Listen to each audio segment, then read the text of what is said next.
Buenos Good días a todos. morning. Buenos días a todos.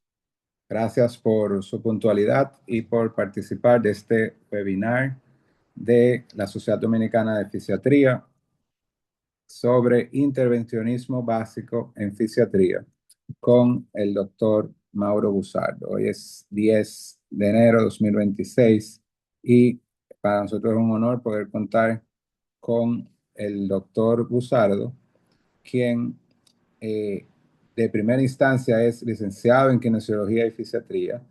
Además es médico, es doctor en medicina con especialista en medicina física y rehabilitación. Posteriormente hizo estudios como maestrías en medicina biológica y naturista, maestría en diagnóstico y tratamiento del dolor y actualmente es el director del programa de formación de expertos en dolor del equipo de formación e investigación en dolor EFIT, así como el director general de la fundación de EFIT.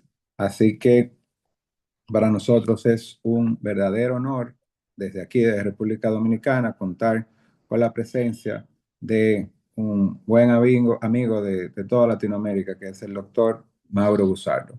Así que, doctor, el panel es suyo.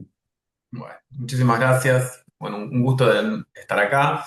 Bueno, un poco la idea que teníamos era poder brindar una mirada desde la fisiatría, digamos, de lo que es el intervencionismo, obviamente pensando más que todo en las cuestiones relacionadas con cómo integrarlo dentro de un programa de rehabilitación. Yo traigo una propuesta inicial que por supuesto después se puede aumentar en contenido en el caso que sea necesario. Más que todo es dar una mirada. Y por eso, de hecho, mi idea es empezar con un caso clínico como para que nos organicemos un poco, digamos, cómo entra el intervencionismo dentro de la mirada que nosotros tenemos de la especialidad. Porque lo que nos ocurre muchas veces es que nosotros no teníamos inicialmente muchas técnicas intervencionistas dentro de nuestra currícula y en algunos casos la hemos integrado, digamos, a estas técnicas la hemos integrado desde la mirada de otras especialidades que han utilizado el intervencionismo más históricamente, como la anestesia, quizás como la traumatología o como la neurocirugía, que hacían los bloqueos radicular o facetario, incluso el diagnóstico por imágenes, o los, digamos, algólogos. Y en ese sentido, la concepción, la forma en la cual este intervencionismo se ha hecho en estas especialidades, obviamente está bajo la mirada de la doctrina de la especialidad, que en el caso de anestesia, que en el caso de neurocirugía, que en el caso de diagnóstico por imagen, o de tratamiento puro del dolor, obviamente tiene puntos en común con nuestra especialidad, pero no es exactamente la misma forma en la cual nosotros aplicaríamos. Y para eso quiero empezar, más allá de la parte teórica, porque esto básicamente es una charla introductoria, quiero empezar con un caso clínico para que veamos un poco la dimensión de cómo nosotros enfocamos la cuestión y cómo las técnicas se van a ir integrando dentro de un programa de rehabilitación más complejo y que no hace falta, digamos, desdibujar nuestra especialidad por incorporar cuestiones de la intervención. Un paciente, les voy a ir leyendo cada uno de estos puntos y me gustaría que vayamos pensando en conjunto algunas cuestiones. Un paciente les consulta por un cuadro de dolor lumbar de 6 meses de evolución. Hasta ahí, yo me gustaría que utilicen el chat para que esto no sea un monólogo. Ya cuando decimos 6 meses de evolución, nosotros, ¿qué sabemos con esa información? ¿Qué les parece? Respecto del cuadro. Si tiene 6 meses de evolución, ¿qué sabemos del cuadro Jack solamente con ese dato? ¿Mm? ¿Qué les parece? Que es crónico, perfecto. Y esto de que es crónico no es un detalle, porque una de las cosas que me parece interesante que nosotros pensemos es la cronicidad desde otra perspectiva. Hay una perspectiva de la cronicidad que es estadística. Nosotros hablamos de que el dolor es crónico cuando tiene más de 3 meses de evolución, porque sabemos que estadísticamente, posteriormente a los 90 días, es decir, a los 3 meses, la posibilidad de recuperación espontánea es muy baja. Entonces, uno de los enfoques de decir tal dolor es crónico es, a ver, desde el punto de vista estadístico, si cruzaste la línea de los 3 meses, donde la recuperación espontánea es la regla, o sea, en los primeros 3 meses, el paciente tiene 90% de posibilidades de salir del cuadro de dolor de forma espontánea. Después de esos 3 meses, tiene muy pocas chances, entre un 10 y un 5. Razón por la cual se hace este corte y se dice el dolor es crónico. Es muy poco probable, cuando nosotros decimos es crónico, quiere decir es muy poco probable de que pases de que tengas la recuperación espontánea que se podría esperar en los primeros 3 meses. Esto es uno de los enfoques, pero el otro enfoque posible también es decir, si nosotros venimos desde la idea de que el dolor es una circunstancia de lesión real o potencial, por definición, entendemos que todo dolor crónico ya pasó la línea en donde cualquier circunstancia de lesión real, ¿sí?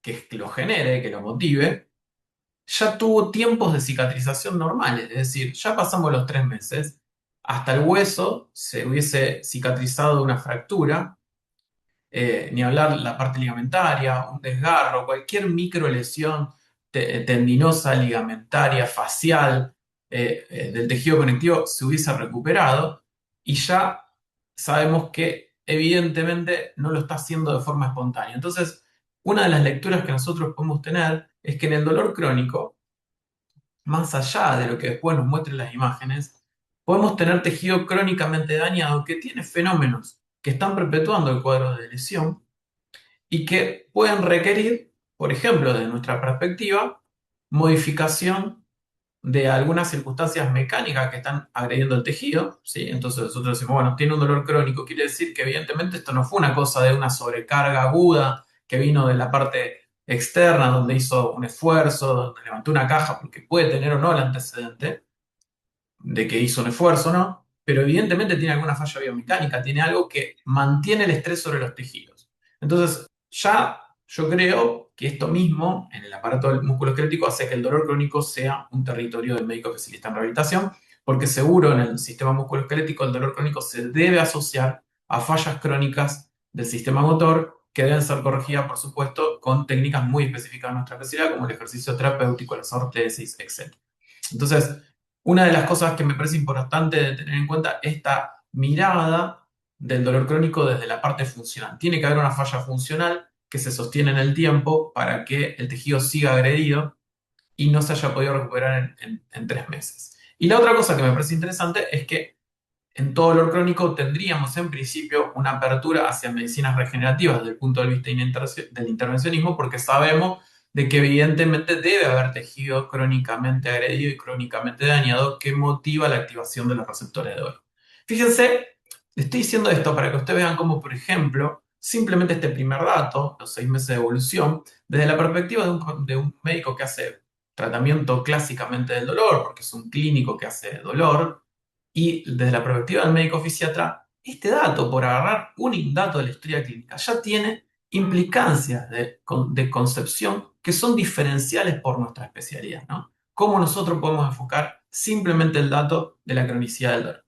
Bien, de características mecánicas, más a favor todavía, ¿no? Estamos siguiendo en la historia clínica. El dolor es de características mecánicas. Cuando un dolor es de característica mecánica, quiere decir que las cargas mecánicas aplicadas sobre el sistema musculoesquelético desencadenan la activación nociceptiva. Si las cargas mecánicas aplicadas sobre el sistema musculoesquelético desencadenan la activación nociceptiva, quiere decir que evidentemente el paciente no está pudiendo manejar con su sistema musculoesquelético esas cargas mecánicas, lo cual marca claramente de que hay una falla biomecánica. Y esto me parece muy importante para tenerlo en cuenta. Una cosa es el mundo del dolor inflamatorio, donde uno puede empezar a pensar en circunstancias clínicas de banderas rojas, como infecciones, tumores, enfermedades inflamatorias como las artritis seronegativas en columna o artritis en general, donde podría ir ya para resorte del clínico del reumatólogo. Y otra cosa es el componente y el dolor mecánico, ¿no? Es el dolor que se desencadena con determinados movimientos y cede ante determinados otros movimientos o posturas, que nos está marcando que el sistema musculoesquelético se encuentra gestionando inadecuadamente determinadas cargas y que cuando la gestiona inadecuadamente justamente produce este tipo de sobrecargas que activan los receptores de dolor. Es claramente un dolor mecánico, un detonante del entendimiento de que se encuentra una falla biomecánica detrás de los gestos en los cuales el paciente desencadena dolor. Así que es Otra cuestión, generalmente esto pasa inadvertido, en la clínica del dolor, decir dolor mecánico es decir dolor benigno, es decir, si a un médico general que hace el tratamiento del dolor le decimos, ¿qué diferencia hay entre un dolor mecánico y un dolor inflamatorio en el sistema musculoesquelético? Te va a decir que en el dolor mecánico yo no tengo tanta necesidad de solicitar estudios complementarios porque no es una bandera roja, mientras que en el dolor inflamatorio es una bandera roja. Y ahí se empezó y terminó toda la conclusión sobre el dolor mecánico que tienen en general otras especialidades. Nosotros podemos después desglosar ese dolor mecánico y preguntar qué gestos mecánicos son los que desencadenan el dolor y en base a eso empezar a intuir cuáles son las estructuras que son los lugares donde se están ocurriendo justamente los problemas de biomecánicos que motivan la activación del receptor de dolor. Entonces, empeora con la sedestación prolongada y con la marcha. Esto ya nos está hablando de algo interesante. Por ejemplo, un dolor mecánico que empeora estando sentado. ¿De qué les habla? A ver si alguno se anima a decirme a qué estructura nos acerca este dato y que cuando empezamos a ver ya las estructuras ya podemos hacer directamente el linkeo con el intervencionismo.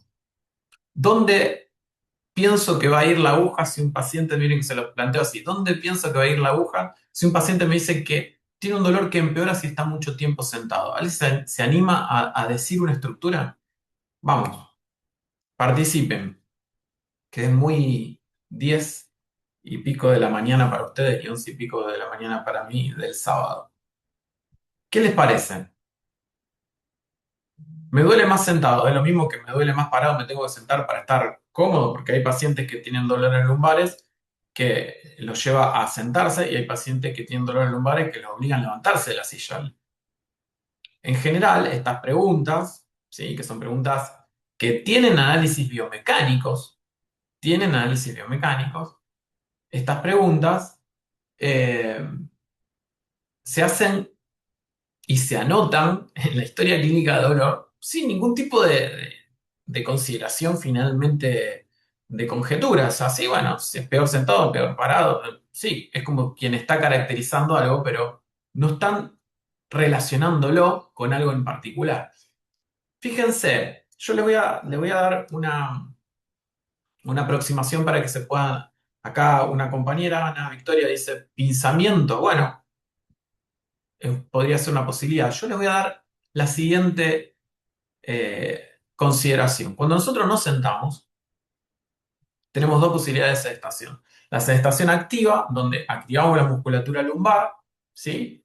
Eh, y entonces se relajan los tejidos ligamentarios y faciales de la parte posterior de la columna porque se genera una lordosis fisiológica con la sedestación activa, que sería con una posición lordótica de la columna lumbar, y la sedestación desplomada, que es cuando caemos, entonces nos relajamos la musculatura posterior y nos apoyamos sobre el sistema ligamentario, facial y, digamos, principalmente conectivo, digamos, tanto conectivo muscular, que está en la parte posterior de la columna. ¿Sí? Tenemos muchísima más riqueza conectiva en la parte posterior, ligamentos interespinosos, epiespinosos, fascias columbares, superficiales y profundas, ligamentos iliolumbar, ligamentos sacroiliacos, todo eso está ahí atrás y entra en carga todo ese sistema ligamentario y facial cuando entramos en posición desplomada. Entonces, la sedestación prolongada lo que genera, y esto está bastante demostrado, que más allá de que uno intente tener una postura activa, la sedestación prolongada, cuando hace mucho tiempo nos sentamos, naturalmente tendemos a relajar la musculatura y caemos en la posición desplomada. O sea que todo dolor que aparece con la sedestación prolongada nos hace pensar en que el componente conectivo del sistema lumbar tiene una importancia en la clínica. O sea, nos acerca a pensar en dolor del ligamento iliolumbar, en dolor de los ligamentos sacroiliacos, en dolor de los ligamentos interespinosos, epiespinosos, en dolor de la fascia toracolumbar. Fíjense qué interesante, porque también de nuevo es una consideración que muchas veces no se tiene en cuenta y muchas veces el dolor que aparece con la sedestación lo considera un dolor inflamatorio porque aparece una posición que se considera de reposo, pero nosotros sabemos que no hay un reposo real en la sedestación. En la sedestación, que tenemos la posición activa y la posición desplomada, sabemos que tenemos cargas diferenciales. En la posición activa hay una carga de la musculatura estabilizadora lumbar y en la desplomada hay una carga sobre el sistema ligamentario. Entonces, bueno, interesante. El pinzamiento podría doler en una posición desplomada. Un pinzamiento lumbar en la posición desplomada podría doler, es cierto, porque nosotros cuando nos desplomamos caemos hacia adelante, es decir, nos apoyamos sobre el disco. Pero tengan en cuenta que el dolor discal puro, real, es menos del 2 o 3 al 3% de los dolores lumbares. Entonces, es poco probable estadísticamente que un paciente tenga un dolor discal, sobre todo si tiene edad, que acá no pusimos en el caso, pero si es de edad de más de 50 años, se sabe que la mayor parte de los discos tienen ya una denervación de la región periférica, que es la única que podría dar dolor, con lo cual es muy poco probable que un paciente que tiene una degeneración discal, es decir, que ya tiene 50 años, que el disco está negro, que ese disco duele. Es muy poco probable. Entonces tenemos que estar pensando en otro tipo de cosas. Bien, entonces fíjense qué interesante, ya podemos decir, bueno, este paciente es un paciente que a lo mejor nos orientaríamos a ir a inyectar la articulación sacroiliaca, el ligamento lumbar, los ligamentos interespinosos y epiespinosos. Pero también le duele con la marcha. Y ahí ya tenemos otra cuestión, porque si le duele con la marcha ya podemos estar pensando en músculos, ¿no? Eh, cuando un dolor mecánico duele con el movimiento, como en este caso, no con una determinada postura, como sería la sedestación prolongada, ya nos orienta a músculos y hay músculos que dan dolor lumbar muy característicos, como el glúteo medio, que da un dolor lumbar, es un músculo de cadera y que por supuesto se requiere, digamos, de estabilización durante digamos, el momento de monopodal para evitar el tren del émbolo, o sea que tiene grandes requerimientos durante la marcha. Entonces nos podríamos orientar a que quizás durante la marcha parte de su dolor lumbar sea muscular. Y acá ya tenemos dos diagnósticos diferenciales que no son diferenciales, pueden ser integrales. Puede ser un paciente que tenga una lesión a nivel de los ligamentos sacroiliacos y lumbares, que ya son pausibles de tratamientos regenerativos, generalmente ahí es donde va plasma rico en plaquetas, peroroterapia, pero además tenga puntos gatillos en el glúteo medio, lo cual nos puede llevar a técnicas ya más desensibilizantes como la punción seca, ¿sí? O incluso, bueno, técnicas no invasivas como la terapia manual, el rolo, el estiramiento, lo que ustedes quieran para desactivar la musculatura, la parte miofacial. Pero fíjense que acá, en este primer párrafo, algo que habitualmente hubiese pasado desapercibido en la mayor parte de las historias clínicas, ya sabemos que tenemos un paciente que tiene evidentemente alguna falla biomecánica de base porque ya tiene más de 3 meses de evolución, con lo cual entendemos que hay factores mecánicos que están perpetuando la agresión tisular, así que sabemos que el dolor es mecánico, sabemos que no tiene bandera roja, o sea que sabemos que apoya más todavía de que hay una falla en su gestión de cargas, por eso dependiendo del movimiento hay una deficiencia en la gestión de carga que sobrecarga tejidos específicos y ya sabemos que hay dos lugares seguramente afectados por esta falla biomecánica. Una tiene que ver con la parte ligamentaria y facial y otra con alguna parte de la musculatura que se pone en juego durante la marcha, con siempre un centro sobre músculos que ya conocemos, que sabemos que son claves del dolor lumbar, como el glúteo medio, y que tienen gran participación en la marcha. Entonces yo ya estaría pensando que quizás en la región sacroiliaca puedo llegar a estar encontrando un target terapéutico para medicina regenerativa, donde pueda poner plasma rico plaquetas, prototerapia, y que probablemente en el examen físico pueda encontrar puntos gatillos en el glúteo medio que me puedan llevar a hacer una punción seca o algún tipo de tratamiento para el dolor miofascial. Primer párrafo, creo que marcamos ya la diferencia entre cómo podemos enfocar el primer dato de la historia clínica como médicos especialistas en rehabilitación comparado con lo que podría ser el análisis que podría hacer un médico que solo se dedique a la parte de tratamiento del dolor. Bueno, en las agudizaciones necesita sentarse en las sillas con respaldo para aliviarlo. ¿Qué les parece acá? Fíjense, estamos hablando de que un paciente que se queda mucho tiempo sentado le duele y digamos, le da un dolor, ya dijimos que ese dolor es bien de características ligamentarias, pero cuando está con mucho cuadro de dolor, necesita sentarse y apoyarse en un respaldo para aliviarse. ¿Qué les parece como dato esa característica mecánica? el hecho de necesitar apoyar la espalda para sentirse mejor. ¿A qué estructura nos orienta? Los invito a que participen. No importa, tienen cualquier cosa así, cualquier cosa no, no, en pro de un razonamiento más o menos clínico, pero no importa si se equivocan, lo importante es que aparezcan ideas. Fíjense que Ana Victoria dijo pisamiento, yo le dije realmente desde el punto de vista mecánico está bien, una posición desplomada podría apretar el disco y si el disco todavía está inervado, podría ser una opción. Ahora, hay pacientes que te dicen que necesitan sentarse para bajar el dolor y hay pacientes que dicen que no necesitan solamente sentarse para bajar el dolor lumbar, sino que necesitan sentarse y apoyarse en una silla. Entonces, bien, un desbalance muscular en la cintura pélvica, pero fíjense qué interesante. Dentro de un balance muscular o de problemas de músculos específicos en la cintura pélvica, nosotros tendríamos los músculos más tipo glúteo, que sería un estabilizador pélvico inferior, y también tendríamos músculos como el cuadrado lumbar, que son estabilizadores pélvicos superiores. La diferencia para estos dos músculos, me parece interesante, es que cuando nosotros tenemos afección de los estabilizadores pélvicos inferiores, es decir, por ejemplo, de un punto gatillo en el glúteo medio, para ser bien claro, yo me siento y ya me siento mejor, se me va el síntoma. ¿Por qué? Porque al apoyarme sobre los isquios, anulo los requerimientos de estabilización de la cadera dentro del complejo lumbopélvico y entonces se me alivia el dolor del punto gatillo de la musculatura glútea. Es decir, todos los músculos de cadera, si se quiere, van a aliviarse sentados solamente sentándose.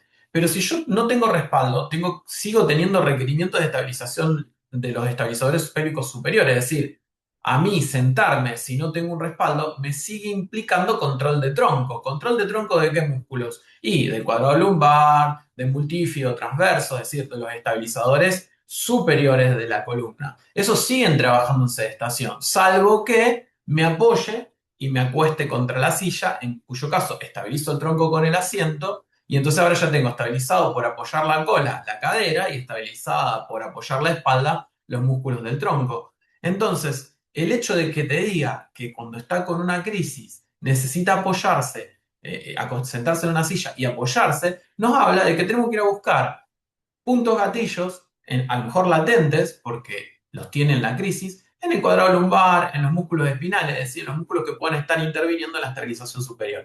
Fíjense qué interesante, ya decimos, durante la marcha tiene dolor, pienso en glúteo medio, porque es un músculo que tiene mucha acción durante la fase monopodal de la marcha, que es una fase muy importante, pero si además tiene crisis en donde necesita apoyarse, es muy probable que tenga activaciones del cuadrado lumbar o de algún músculo superior, que son los que le dan la crisis, porque ya le duele el glúteo medio de base y encima a veces se le producen puntos gatillos activos en el cuadrado lumbar, que lo obligan ya directamente a sentarse con un respaldo.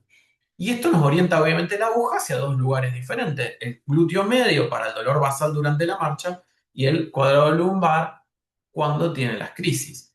Fíjense que con este dato tan sencillito ya tenemos dentro de este dolor lumbar datos que nos orientan a buscar estructuras en la cadera, el dolor durante la marcha es mecánico, datos que nos orientan a buscar estructuras en la parte de cápsula ligamentaria posterior, el dolor que duele, el dolor que aparece con la sedestación prolongada, y datos que nos orientan a buscar targets terapéuticos del intervencionismo en los músculos estabilizadores superiores, como este dolor que alivia cuando busca un respaldo. Fíjense qué interesante cómo nos orienta a un examen físico en pro del intervencionista, porque yo no quiero que quede bien claro, lo que estamos diciendo es dónde vamos a poner la aguja.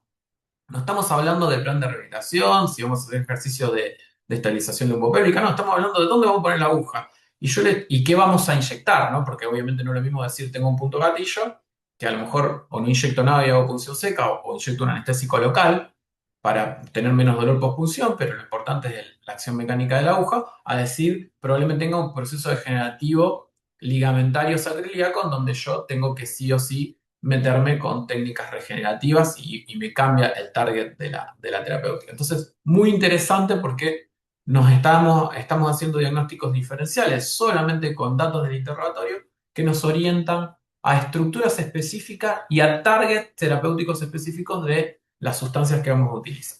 Bueno, el dolor es 6 para 10 basal, 9 para 10 en las crisis. Podríamos decir que el dolor de la parte ligamentaria y del glúteo medio es 6 para 10, que sería el de la sedestación prolongada de la marcha, y cuando se activa el cuadrado lumbar o los músculos pélvicos superiores, entra en crisis de 9 para 10, que es cuando necesita apoyarse en el respaldo. O sea que tenemos ya una cuestión de que sabemos que cuando se le asocia al dolor ligamentario y de cadera, el dolor lumbar de los músculos estabilizadores superiores, obviamente a ese 6 lo hace saltar a cerca del 9, que es cuando siente la crisis de dolor. Pero hasta estamos pensando qué estructuras son las responsables de la crisis y qué estructuras son las responsables del dolor basal. Y eso lo sacamos en base al conocimiento específico de nuestra especialidad, cosa que no podría ser, o le costaría mucho, lo tendría que aprender de nosotros por lo menos, un médico que haga intervencionismo o que haga tratamiento del dolor que no tenga las bases conceptuales que tenemos nosotros en nuestra especialidad. En ocasiones es peor por la mañana, en general luego de actividades intensas. ¿Qué les parece este dato del interrogatorio, digamos, que diga peor por la mañana? ¿De qué nos habla el dolor que es peor por la mañana? Participen, vamos, que estoy hablando mucho más que yo que ustedes. Un paciente que te dice, me levanto con bastante dolor y empiezo a caminar y me mejora. ¿De qué nos habla? Componente inflamatorio. Bien, perfecto, María Alejandra. Exactamente. Componente inflamatorio. Característica del dolor inflamatorio, empeora con el reposo, mejora con el movimiento. ¿Por qué ocurre esto? Me parece importante que también de paso aprovechemos para meter un poquito de ciencia básica. El dolor inflamatorio es mediado por receptores químicos, por quimionociceptores. Entonces, más sustancias se liberan y se concentran en el tejido, más responden los receptores de dolor quimiodependientes y se produce un aumento de la sensación de dolor. Ese aumento de las sustancias que generan sensibilización e inflamación de los tejidos, ese aumento de esa sustancia ocurre predominantemente por un balance entre dos componentes: cuánto se producen de esa sustancia y cuánto se lavan esa sustancia del tejido. Entonces, las circunstancias de mayor acumulación de esa sustancia va a ocurrir cuando se producen más y se drenan menos, que es justamente lo que pasa en el reposo nocturno. Nocturno, no cualquier reposo. Porque en el reposo nocturno, durante la noche, baja el cortisol, con lo cual se libera la producción de sustancias inflamatorias, cosa que no pasa durante la mañana, que en la primera hora de la mañana empieza a recuperarse, entre otras cosas, porque tiene el pico de cortisol. Entonces, sepan que tenemos la mayor carencia de cortisol durante la noche, entonces tenemos una gran tendencia a la inflamación, y el pico, ¿sí? Se pone una Dexa a la mañana, te lo pone tu propia suprarrenal, pero a la mañana ya tiene el pico de cortisol. Entonces, durante la noche produce mucho la sustancia y a la mañana se frena esa producción de sustancia. Eso sería uno de los primeros componentes, que sería en relación a la producción. Y la otra cuestión es que en el reposo no nos movemos, hay menos clearance por menor retorno venoso y linfático, con lo cual hay menos clearance de la sustancia, y a la mañana nos empezamos a mover, con lo cual hay más clearance. Lo que hace que a la noche se dé la doble circunstancias proinflamatorias: mayor producción, menor drenaje, y a la mañana al revés: mayor drenaje porque me empiezo a mover y hay más retorno venoso, menor producción. Interesante también para que tengamos en cuenta de dónde viene esta característica clínica del dolor inflamatorio, pero fíjense, el dolor inflamatorio en general en la lumbalgia es una bandera roja. Pero si dice que ocurre después de actividad física intensa, no es una bandera roja. ¿Por qué? Porque nosotros entendemos que cuando hizo actividad física intensa un paciente disfuncional que tiene algún problema en su gestión de carga, es más probable que rompa más tejido, con lo cual es fisiológico que esos días posteriores a esa actividad intensa, por no más de 72 horas, podríamos decir, tenga cierto componente inflamatorio porque rompió más tejido y por ende va a tener una respuesta fisiológica de inflamación. La bandera roja en el dolor lumbar no es la presencia de dolor inflamatorio, sino la presencia de dolor inflamatorio desvinculado de cargas mecánicas que expliquen la inflamación. Entonces, no es lo mismo un paciente que te dice, yo me levanto embarado durante 3 días después de salir a correr o jugar al tenis o jugar al fútbol, a que te diga, yo me levanto parado todos los días, haga lo que haga. Aún los días en donde no hice ningún tipo de carga, me porté súper bien, yo me levanto a la mañana con componente inflamatorio. Ese sí es una bandera roja. El otro es un paciente que hay que revisarlo, no digo que no le pidan nada, le pueden pedir un laboratorio, pueden descartar algunas cosas, pero digamos que si tiene un desencadenante mecánico de inflamación y es autolimitada, uno no lo considera una bandera roja. También esta característica de lo que estamos hablando es una consideración que podemos hacer nosotros porque tenemos esta idea de la gestión de carga, de la sobrecarga mecánica por disfunción, de las sobrecargas mecánicas por aumentos de las cargas. Todas estas cosas nos permiten inferir este tipo de circunstancias que muchas veces para los clínicos que no tienen nuestra especialidad, nada, si tiene dolor inflamatorio, una bandera roja, lo estudian de arriba a abajo, le piden el laboratorio y terminan haciendo muchos estudios por esta falla, digamos, en la concepción mecánica de la columna que nosotros sí podemos tener. Bueno, tiene lateralidad predominantemente derecha con eventual irradiación hasta la rodilla por la cara posterior de la pierna. ¿Qué me dicen de la lateralidad del dolor lumbar, ¿no? Porque mucha gente le dice, tengo un dolor lumbar, pero me va más para la derecha o me va más para la izquierda. ¿Qué les parece? ¿Alguna cosa los orienta a que es un problema más lumbar, que es un problema que tengo que buscar más el problema en otra región que no sea exactamente la región lumbar? ¿Los orienta a que tiene radiculopatía? Bien. ¿Alguien tiene alguna otra idea también, además de la radiculopatía?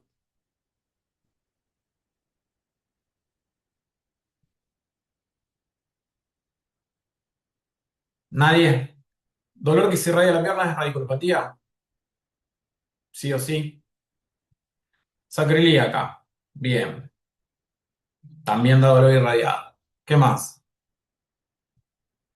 O sea, vamos a partir de esta base. No todo dolor que irradia la pierna es solamente neuropático. ¿Sí? Digamos, esto es primera cuestión. ¿Sí?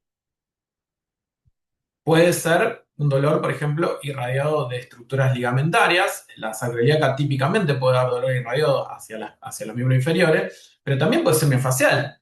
Miren puntos gatillo del glúteo menor. El glúteo menor da dolor que irradia hacia las piernas, ¿sí? Y es un dolor miofascial. Entonces, ojo con esto porque esta concepción de que todo dolor que irradia la pierna es neuropático es bien característico también de especialidades que no tienen en cuenta los otros componentes del sistema osteomio neuroarticular y que no conocen bien los patrones de dolor de otras estructuras. Pero sepamos que tanto los dolores articulares ligamentarios como los dolores miofaciales como los dolores neurales pueden irradiar las piernas. Y acá hay un dato que no me parece menor.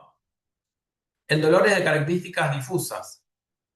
Difusa es una característica de qué tipo de fibra de dolor. Recuerden que hay dos tipos de fibra de dolor. Dolor de tipo fibra C y dolor de tipo A delta. Sordo, difuso, mal localizado. ¿De qué tipo de fibra es? ¿C o A delta? Es fácil, estoy dando ya, ahí tiene hasta un 50% de posibilidades de no errarle.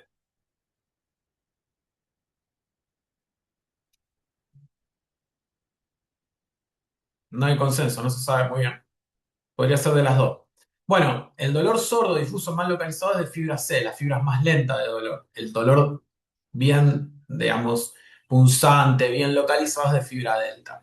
¿Por qué es importante esto, este dato, que no es un dato menor? Porque esto nos termina de ordenar la posibilidad de una radiculopatía, como dice Nicole.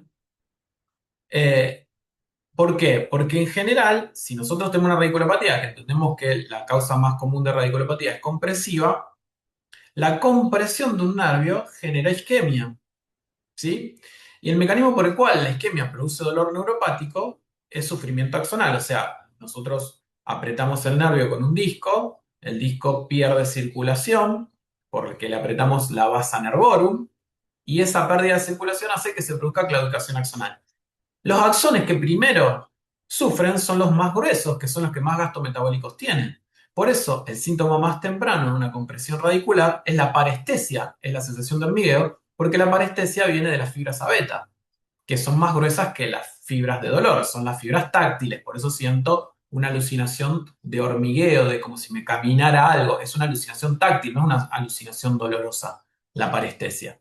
Es una alucinación de fibra A beta y no de fibra A delta o C.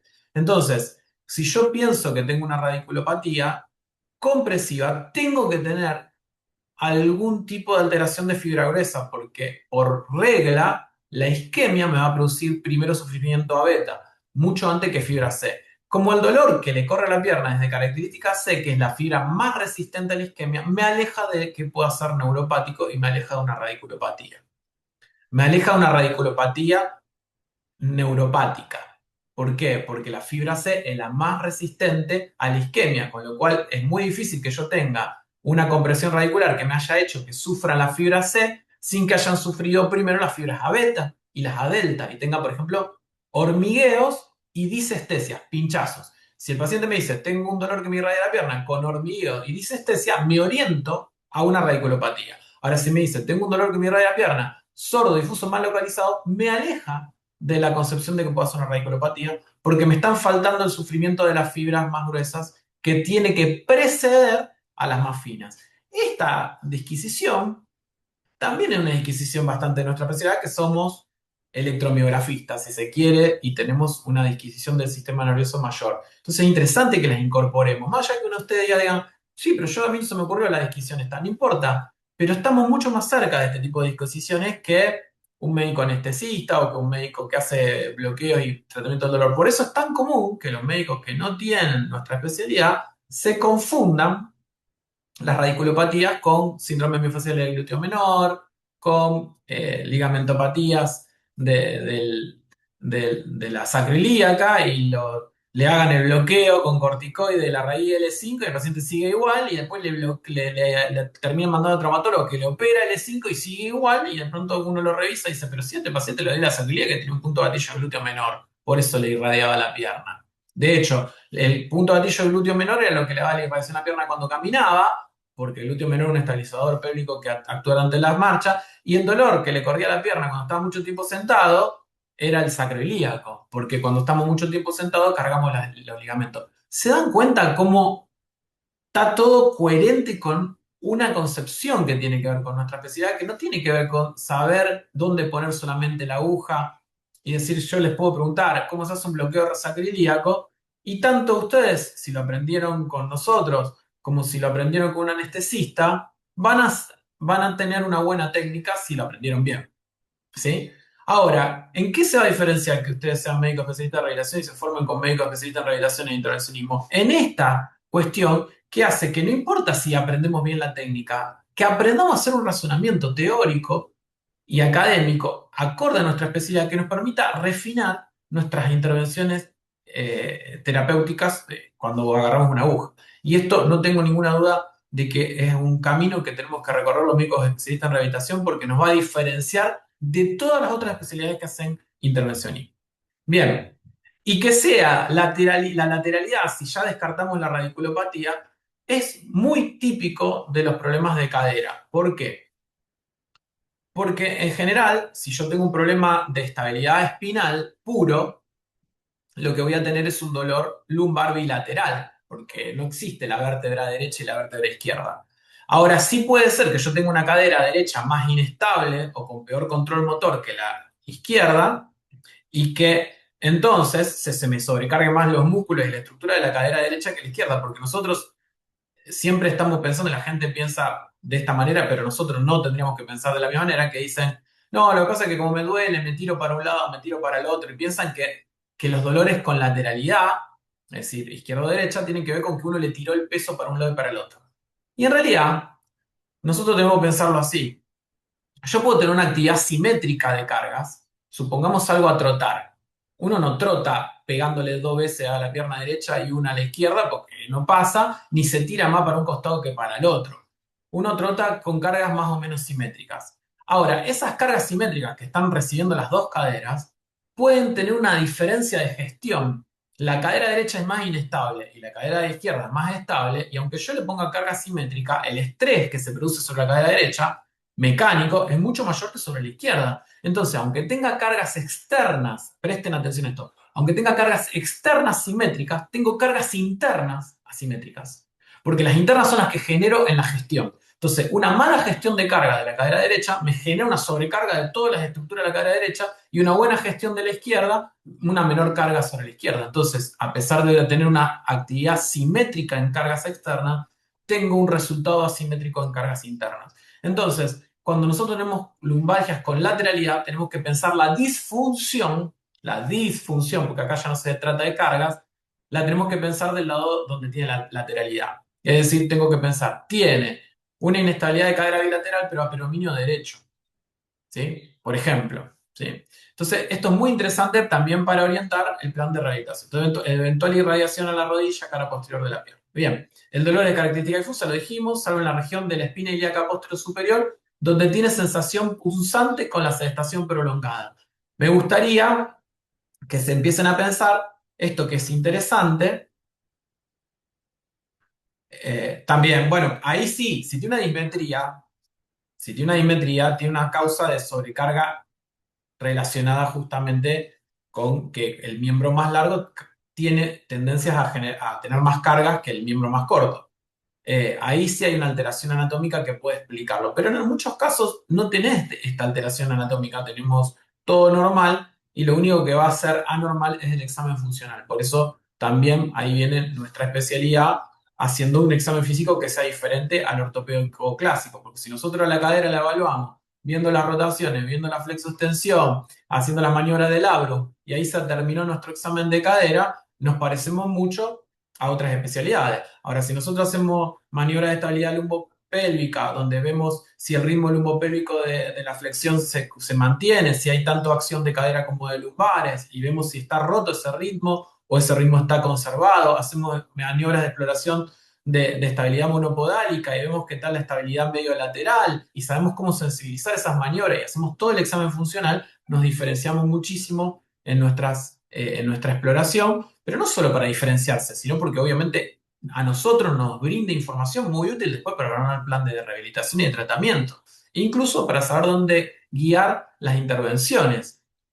Ya vamos a ir un cachito para ahí, no quiero extenderme mucho más porque habíamos quedado que íbamos a dar más o menos este tiempo, así que termino el caso clínico como obviamente va a quedar en caso clínico, después la parte teórica ofrezco, por supuesto, como saben, siempre la posibilidad de hacer expansiones de este tipo de charlas que son más de motivación que en principio de explicación profunda de cada una de estas cosas. Obviamente cada una de estas cosas es un capítulo, uno podría dar una charla de glúteo menor, una charla de cuadro lumbar, una charla de glúteo medio, una charla de articulaciones sacroiliacas y su rol y cómo se inyectan, y cada una de estas tiene a su vez charlas sobre cómo intervenir estas estructuras. Pero bueno, no es el objetivo obviamente de una conferencia un poco de orientación general. Pero sí importante esto, fíjense, todas las entesopatías, y esto me parece interesante que lo tengan bien claro, las entesopatías serían las uniones tendinoperióstico, ligamento perióstica, fascio perióstica. ¿Sí? O sea, la entesis, unión del conectivo con el hueso. Las entesopatías tienen dolor de tipo A delta porque el periósteo es muy rico en fibras A delta.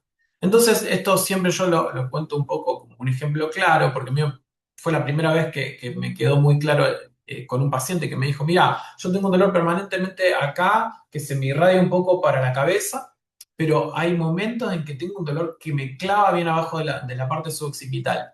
Y yo fue la primera vez que hice el clic de cómo duele el trapecio. El trapecio duele tipo fibra C en la zona del vientre, por eso tiene ese dolor medio difuso, mal localizado, pero cuando empieza a doler la entesis suboccipital del trapecio, duele como una aguja clavada en la cabeza, porque tiene más fibras a delta el periósteo. Y me parece interesante que ustedes lo empiecen a unir esto, porque cuando un paciente les dice, tengo un dolor de fibras a delta, uno piensa en entesopatía, ¿sí? Tengo como un pinchazo en el codo, pienso en una epicondilitis, en una epicondilosis, del dolor insercional del epicóndilo. Y si dice, me duele todo el antebrazo, cuando juega al tenis uno piensa más en una cuestión del vientre. Y esto es interesante porque nos diferencia los dolores de los puntos gatillo, que son para punción seca, de los dolores de entesopatía, que son para proloterapia por plasma rico plaqueta, porque en general en la entesis se producen microrupturas del tejido. Así que es súper interesante.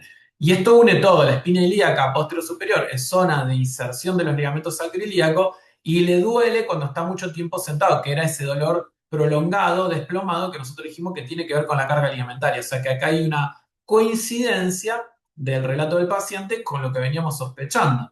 Tiene un dolor ligamentario sacroiliaco le duele cuando está mucho tiempo sentado, y más a favor de eso, de que el dolor se vuelve a delta como una sensación de pinchazo sobre la espina ilíaca posterior superior, que es una zona de amarramiento de esos ligamentos. Así que más a favor de que me voy a ir con alguna técnica intervencionista en ese nivel. Bueno, esto lo pongo un poco porque es tan típico que venga con alguna resonancia, con alguna deshidratación y que nos vayamos de cabeza a pensar en la discopatía, cuando realmente, como verán en estos primeros párrafos, no hay nada de discopatía que nos oriente a pensar de que esto no es más que un hallazgo casual de una cosa que es asintomática y que es simplemente un hallazgo que lo encontramos ahí. Y fíjense que en el examen físico encontramos maniobra de estabilidad monopodal que marca claudicación medial de la cadera, con valgo de rodilla y pronación del pie más marcado a la derecha. Este caso clínico es un caso real, no le estoy inventando nada, por eso me parece interesante para que vean cómo se analiza. Entonces, cuando lo paramos y el paciente se le cae el pie para adentro, se le cae la rodilla, se le cae, que eso es bien una inestabilidad medial de cadera, bien de glúteo medio, más a la derecha, coincidente con el lugar donde tiene más sintomatología. O sea que pensamos que acá, obviamente, además de ejercicios de estabilización de cadera, en donde podemos trabajar para tratar de mantener el control de la cadera a medial, obviamente nos orienta a pensar en inyectar determinados ligamentos que puedan ayudar a la estabilización medial de cadera, como por ejemplo el isquiofemoral, que es un ligamento importante para eso, como por ejemplo el sacrotuberoso, digamos que es una continuación del bíceps. O sea, fíjense que también cuando nosotros vemos una disfunción, X, desploma hacia adentro del miembro inferior, nos orienta a estructuras que podemos trabajar desde un enfoque funcional. Por ejemplo, podríamos hacer el colateral medial de rodilla en esto. Y uno lo está haciendo para la cadera, no porque tengo un dolor medial de rodilla. Pero el colateral medial de rodilla también es un estabilizador medial de cadera, porque cuando la cadera pierde control motor hacia adentro, lleva algo a la rodilla. Con lo cual, el ligamento medial de la rodilla aferenta información proprioceptiva para el glúteo medio. Si yo sé que tengo una inestabilidad de cadera hacia adentro, puedo inyectar el colateral medial de rodilla con una técnica regenerativa como un refuerzo proprioceptivo para la estabilización medial de cadera. Ese enfoque que les acabo de mencionar en 5 segundos es un enfoque absolutamente nuestra especialidad, que no va a tener ningún médico que no tenga nuestra especialidad y que haga el intervencionismo bajo la concepción funcional, que no es lo mismo que hacer bajo la concepción meramente estructural. Pinzado rodado positivo en la cara lateral del glúteo del muslo. Esto marca la sensibilización del subcutáneo y nos orienta a técnicas intervencionistas como las inyecciones subcutáneas perineurales.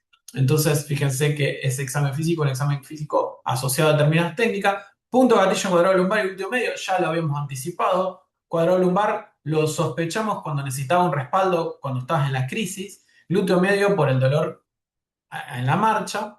Y dolor a la palpación de la sacroiliaca, que ya la habíamos sospechado, porque tenía un dolor con el desplome lumbar prolongado, que nos habló de dolor sacroiliaco, y un dolor tipo A delta en la espina ilíaca posterior superior.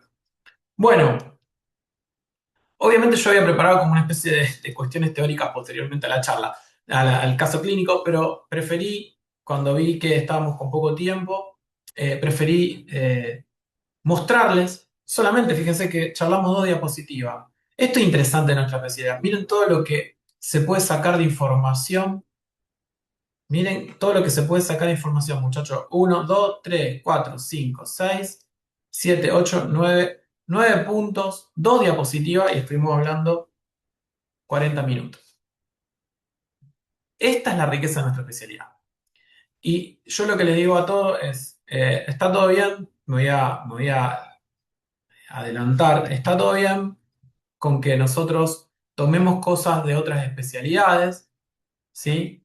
Pero tengan en cuenta que cuando nosotros estamos en nuestra especialidad, tenemos un conocimiento específico que es absolutamente diferente al de otras especialidades, ¿sí? Porque nosotros, cuando hablamos de intervencionismo, ¿sí?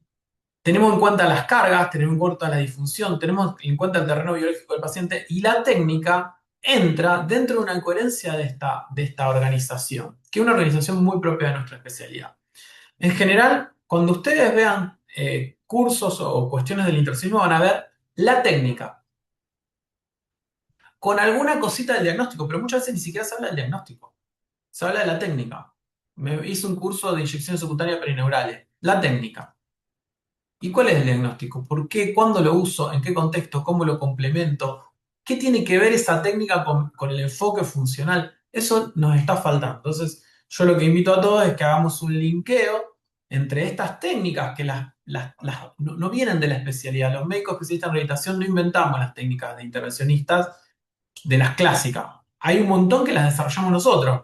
Todas las de regenerativas las hemos desarrollado nosotros estas técnicas, digamos, de parte ligamentaria, y hemos tenido un gran desarrollo nosotros. De hecho, nosotros hemos identificado estructuras nuevas que antes no se infiltraban y ahora las estamos infiltrando con muchísimos mejores resultados. Pero digamos que en principio la cuestión técnica no es lo que uno tiene que aprender, sino el razonamiento clínico y la aplicación técnica dentro de la concepción de nuestra especialidad. Por eso, bueno, está bárbaro formarse. Nosotros hacemos todas los workshops de intervencionismo donde enseñamos a hacer el marcaje y todo, pero para llegar a la marcación de la sacroiliaca y saber cómo hacer la aplicación o en el supraespinoso o intraarticular de rodilla o si quisiéramos hacer el tendón rotuliano, ¿por qué? Para llegar a eso está todo esto que hablamos en dos diapositivas, 5 puntos, que parece una cosa chiquita, pero que es lo que hace que nosotros, una vez que ya tenemos el panorama completo de ese paciente, sepamos no solamente dónde vamos a poner la aguja, qué sustancia vamos a utilizar, sino también que sepamos qué plan de rehabilitación vamos a dar, si le vamos a poner una ortesis plantar, porque prona, entonces le vamos a poner una ortesis antipronadora, un calzón antipronador, si le vamos a hacer tales ejercicios de estabilización lumbopélvica, si le vamos a meter el rolo y el estiramiento como parte del tratamiento por lo del glúteo medio, cómo vamos a manejar la pausa activa para que no esté tanto tiempo sentado y disminuirle la carga a esos ligamentos que ya sabemos que están dañados, si le vamos a dar suplementos de colágeno para ayudar a la cicatrización del tejido colágeno, vamos a regularizar el sueño y el estrés para que no haya tanto cortisol durante la noche y repare mejor. Esa visión es una concepción que tiene la rehabilitación en casi todos los aspectos que hemos tomado de nuestra disciplina y que nos diferencia de otra especialidad, por lo cual les invito a que la desarrollemos en conjunto. Bueno, gracias y doy el paso entonces al doctor de la Rosa, que entiendo que ya está. Francisco, ¿estás por ahí? 11:55. Si alguien tiene alguna pregunta, mientras tanto, me van comentando. Buenos días a todos. Por aquí la doctora Nicole Cabral. Escúcheme que lo interrumpa, Ah, doctor Mauro. Muchísimas gracias por su intervención. El doctor de la Rosa me pidió a mí que por favor dirigiera las preguntas, ah, ya que él se encuentra ahora en otra reunión. Pide excusas. Quisiera, por favor, si hay alguien aquí que haya escuchado, haya estado presente, haya participado, si tiene alguna pregunta para el doctor, por favor, hacerla en este momento.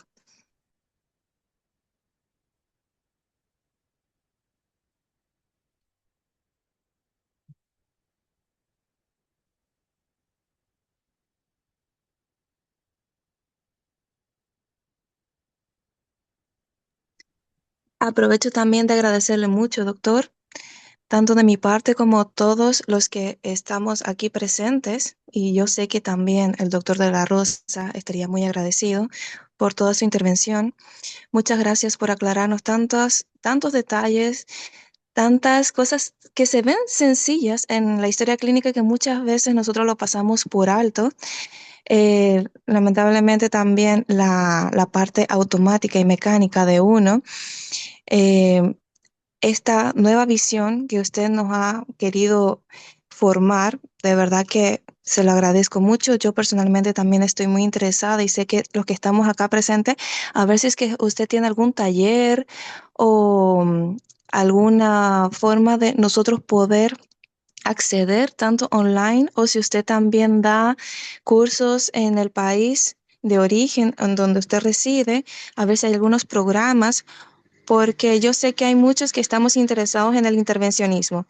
Es un mundo que está en boga, todavía no hay muchas personas que le den el enfoque que necesita el paciente, sobre todo en la parte funcional de rehabilitación. Entonces, si usted nos puede ayudar sí. y aclarar. Sí, nosotros, sí, te agradezco mucho por las palabras. Nosotros en general, digamos, lo que estamos intentando siempre es generar un desarrollo primero en nuestra especialidad. Yo cuando empecé a dar clases de dolor, a mí me lleva un servicio de clínica médica que vio este enfoque que le estoy contando y que de alguna manera dijo, bueno, es un enfoque clínico, qué sé yo. Pero bueno, cuando empezamos a tener la expansión para la parte de Latinoamérica, empezamos a hacer cursos de formación específicamente para médico fisiatra, porque yo entendí que tenemos que primero fortalecernos como especialidad y después me parece bien que la podamos compartir con otras especialidades para que realmente creo que es un enfoque superador en muchas cosas y que realmente, digamos, está bien la transdisciplina, pero quería que primero sea el médico especialista en rehabilitación. Razón por la cual hicimos un programa de formación específicamente para médicos fisiatras que en ese momento fue motivado y propulsado por el doctor Gustavo Boca, que en ese momento era el presidente de AMLAR, digamos, desde AMLAR inicialmente se empezó en Perú, que son, digamos, la parte de dolor musculoesquelético, que hay un curso de formación específicamente de dolor musculoesquelético con base sobre la parte biomecánica, donde están todas estas consideraciones, por supuesto, ya desarrolladas en módulos mucho más extensos, un curso anual, y también está el curso, digamos, la parte de workshops de intervencionismo que tiene una parte online, que es la parte un poco sobre las técnicas y sobre las consideraciones que sí pueden ser desarrolladas con este tipo de dispositivos. Y por supuesto después tiene una parte presencial, ¿no? La parte presencial donde hay un encuentro donde se atienden pacientes y se hace ya las intervenciones que nosotros, yo siempre le digo, el primer día hago algunas intervenciones y después lo que hago es ayudar a todos a que hagan las intervenciones en ello para tratar de que vayan agarrando un poco las técnicas y si puedan verlas y puedan hacer alguna de esas técnicas, obviamente guiados siempre con un docente al lado. Eh, Estos programas de formación hoy por hoy se están haciendo en toda Latinoamérica. El año pasado hicimos Ecuador, Cuenca en Ecuador. El año pasado, el anterior habíamos hecho Quito. O sea, Ecuador es uno de los lugares donde estuvimos. Hicimos México este año en el Congreso cerca del Congreso que hizo Comefir.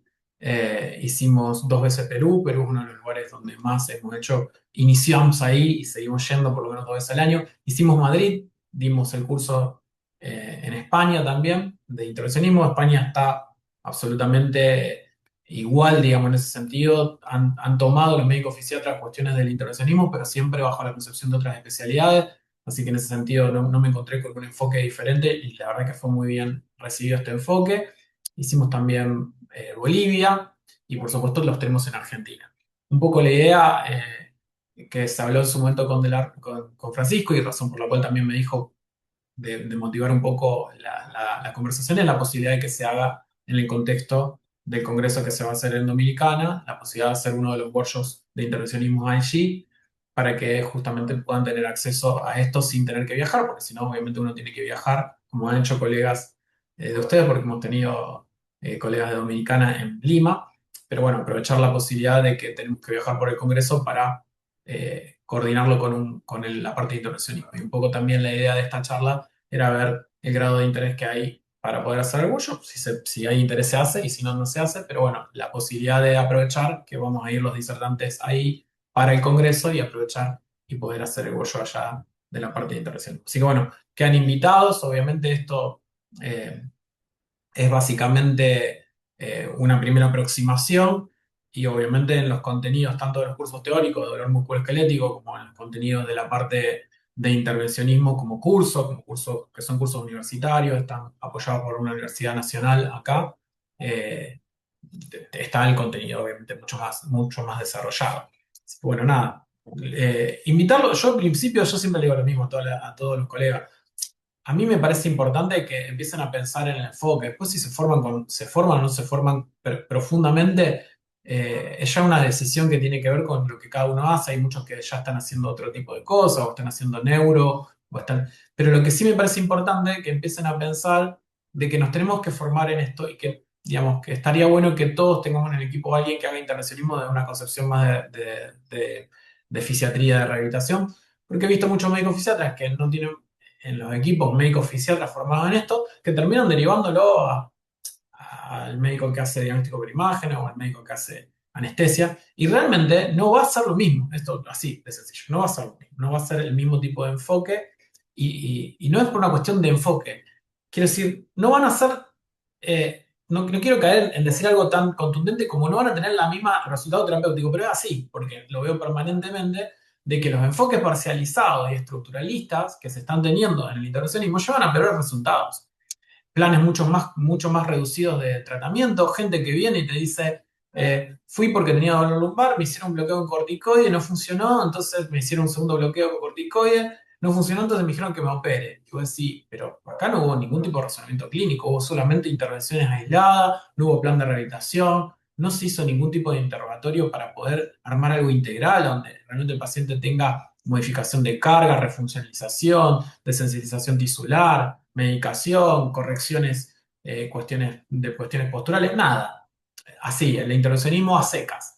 Y la verdad es que la mayor parte de las monoterapias en problemas complejos no dan resultados, porque son problemas complejos. Y los problemas complejos requieren enfoques complejos e intervenciones multifactoriales. Porque lo que sostiene el dolor crónico generalmente es multifactorial. Problemas de carga, disfunción, tejido sensibilizado, inflamación mínima persistente, alteraciones del sueño, cuestiones cognitivas y conductuales, todo eso se sostiene. Y nosotros somos la especialidad, me parece, yo se darán cuenta que soy un fanático de la fisiatría, pero creo que somos la única especialidad que tenemos, no importa si ya la desarrollamos en músculo esquelético, pero la tenemos esa idea del paciente en lo global, porque como trabajamos con la discapacidad, ya sabemos que la discapacidad no es solamente algo que se puede arreglar con una ortesis o con un ejercicio terapéutico o con psicoterapia. Sabemos que es complejo la discapacidad y que se requiere un plan complejo para poder sacar del proceso de discapacidad a un paciente. Eso que lo tenemos bastante claro en neuro y que sabemos mejor hacerlo en neuro, aplica a músculo esquelético y es un poco la invitación que le hago a todos los médicos especialistas en rehabilitación. Hoy, el dolor musculoesquelético es la primera causa de discapacidad en el mundo. La lumbalgia es la primera causa. Entonces, los médicos especialistas en rehabilitación o tomamos esto con seriedad y nos ponemos, como hemos profundizado en otras ramas de la discapacidad, a dedicarnos a esto, o lo agarran otras especialidades y lo hacen mal. Así se lo voy a decir sencillo, lo hacen mal. Entonces, mi invitación es a que lo hagan. Después, si lo hacen con nosotros, no lo hacen con nosotros, ya es, ¿cómo es? Una cuestión de elección personal, pero sí me parece importante que haya conciencia de esto y que lo empecemos a tomar. Digamos. Bueno, Francisco, te- se reincorporó el doctor Alonso. Bueno, Sí, eh, gracias, Mauro, de verdad, por toda la charla. Discúlpeme lo inconveniente aquí al final. Gracias a Nicole también por la asistencia. Le he pasado por el chat el mensaje de motivación para el curso. Le estaré pasando la encuesta de intención vía WhatsApp a todos los programas de residencia y al chat oficial de la sociedad, y quienes no estén en esos chats ninguno y les interese, me pueden contactar directamente. La intención de la sociedad y del doctor Mauro es brindar educación a todo el que esté dispuesto a educarse, ¿verdad? Y sobre todo en fisiatría. Y como él bien mencionaba, es hacer uso eficiente del tiempo y todo para ver si podemos hacerlo encadenado. Así que esta charla igual va a estar grabada, la vamos a difundir, y así cualquiera que le interese, ¿verdad? Dar ese paso adicional en fisiatría, pues nada, estaremos organizando esa y oportunidad. Francisco, bueno, vos sabés que contás con eso, pero igualmente, y lo vuelvo a decir, si dentro también de las cuestiones surge la necesidad o la iniciativa de hacer alguna charla sobre alguna técnica específica, alguna región, algo que quieran, no hay ningún problema, se hace y se organiza desde la asociación para los médicos de la asociación, obviamente de forma gratuita. O sea, quiero que siempre sepan también que hay, digamos, disponibilidad en nuestro equipo para todo lo que sea formación continua de los médicos especialistas en rehabilitación. ¿Eh? Que no es Claro, ¿no? solamente tener que hacer un curso organizado, ¿sí? Esto que quiero que quede claro. ¿Eh?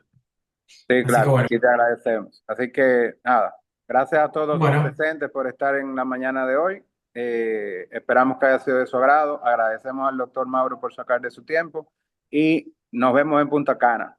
nos vemos en Punta Cana. Chao, Bye, Francisco, hasta bye. luego. Suerte a todos. Bye. Muchas gracias.